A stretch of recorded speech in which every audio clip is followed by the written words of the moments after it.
ามแลตะเวนแดงลับดงตึกสูงใจลอยอยู่ในเมืองกรุง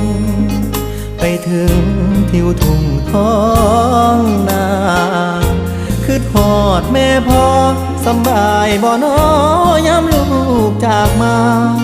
ฝาเฮือนแอมตองมุงยาหลับตายังจำฝังใจมาอยู่เมืองไกลบ่อุ่นใจคืออยู่บ้านเฮาหาปลาหน้าหวานเกี่ยวข้าวของขึ้นเหล่าลาบขมต้มไก่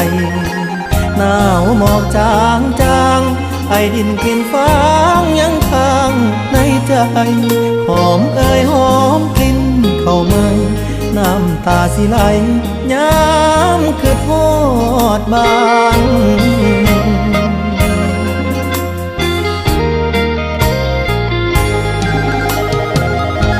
คือทอดเพื่อนสารป่านนี้เป็นจังใดน้องขอเพิ่นไว้ก่อนเด้อพ่อมีท่อกสกองทุนหมู่บ้านยังหาบ่ได้ค่าแรงจากนายใช้วันต่อวัน